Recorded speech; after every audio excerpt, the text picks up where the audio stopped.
వాళ్ళిద్దరూ 10 ఏళ్లలో ప్రజలకు ఇచ్చిన హామీలు మీకు తెలుసు.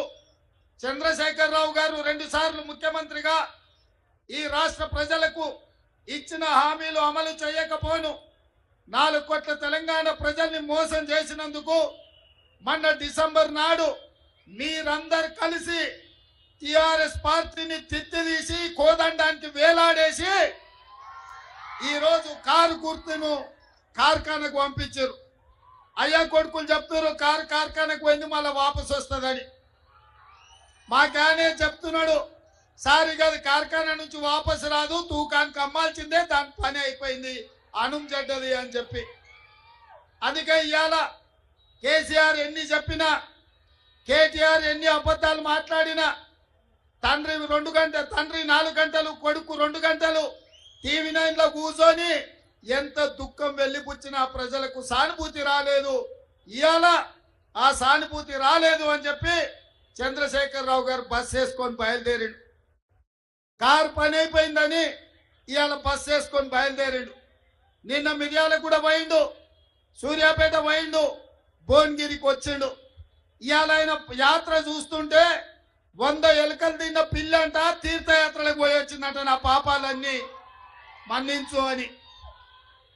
10 ఏళ్ళు అధికారంలో ఉండి ప్రజలు వస్తే రానియక ఫామ్ హౌస్ దగ్గరకు వస్తే లాఠీ చార్జ్ చేయించి ప్రగతి భవన్ లో ఎర్ర టెండలో గద్దరన్న కలవడానికి వస్తే 4 గంటలు ప్రగతి భవన్ గేట్ల ముందల గద్దరన్నను కూర్చోబెట్టింది మర్చిపోయినట్టున్నాడు. 10 ఏళ్ళ అధికారంలో ఉన్నప్పుడు సచివాలయానికి రాలే, ప్రగతి భవన్ లో లోపలికి మనల్ని రానియలే. ఏ రోజు కూడా తెలంగాణ ప్రజలు గుర్తురాలే. తెలంగాణ రైతులు, విద్యార్థులు, నిరుద్యోగ యువకులు, మహిళలు, మైనార్టీలు ఏ ఒక్కరు కూడా చంద్రశేఖరరావుకు గుర్తు రాలే. అధికారం ఉన్నంతసేపు ఆంధ్ర కాంట్రాక్టర్లు, హైదరాబాద్ రియల్ ఎస్టేట్ వాళ్ళు ఆయన గుర్తొచ్చిండ్రు తప్ప ఏ రోజు కూడా తెలంగాణ 4 కోట్ల ప్రజల్ని పట్టించుకోలే. ఈ కార్యకర్తలు కష్టపడి కారును ఖతం చేస్తే ఇవాళ మళ్ళా ప్రజలు గుర్తొచ్చి చంద్రశేఖరరావు ఫామ్ హౌస్ల నుంచి బయటకు వచ్చిండు. ఫామ్ హౌస్ గేట్లు బార్లా తెరుచుకొని ప్రజల్ని రమ్మంటుడు.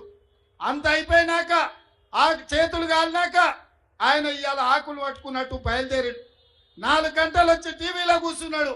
నేను అడుగుతున్న చంద్రశేఖరరావును, 4 గంటలు వచ్చి టీవీలో కూర్చోనికి వచ్చింది కానీ వారం రోజులు అసెంబ్లీ నడిపి కాళేశ్వరం నుంచి ఇందిరమ్మ ఇండ్ల వరకు నిరుద్యోగ యువకుల ఉద్యోగాల కోసము, రైతు రుణమాఫీ కోసము, రైతు బంధు కోసము, మైనార్టీ రిజర్వేషన్ల కోసం అసెంబ్లీలో చర్చ పెట్టినాం. చర్చలు మాత్రం రాలే. ఎందుకంటే చర్చలకు వస్తే ఎదురుగా కాంగ్రెస్ వాళ్ళు ఉంటారు, రేవంత్ రెడ్డి ఉంటారు, అడుగుతారు, కడుగుతారు, అంగిప్పి 4 దంచుతారని అసెంబ్లీకి రాలే.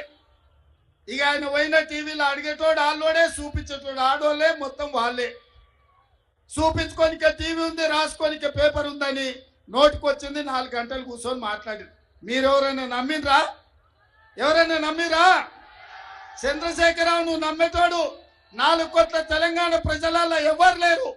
అందుకే ఇవాళ చంద్రశేఖరరావు ఊరు తిరుగుతున్నాడు, ఇల్లు తిరిగి అడుక్కుంటున్నాడు. అయినా చంద్రశేఖరరావును క్షమించే పరిస్థితి తెలంగాణ సమాజం లేదు.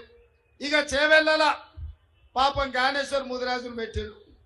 ఆయన మంచోడే, కానీ ఏం లాభం? కేసీఆర్ అభ్యర్థిగా జ్ఞానేశ్వర్ పెట్టిండు, వెనకంగా విశ్వేశ్వరరెడ్డికి సైగ చేస్తున్నాడు, ఇక్కడికి కోరి అని.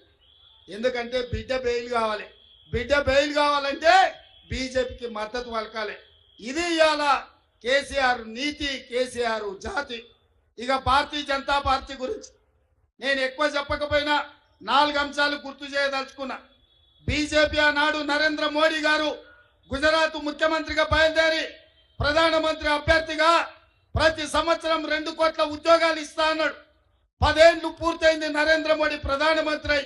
20 కోట్ల ఉద్యోగాలు ఈనాటికి ఇచ్చి ఉండాలి.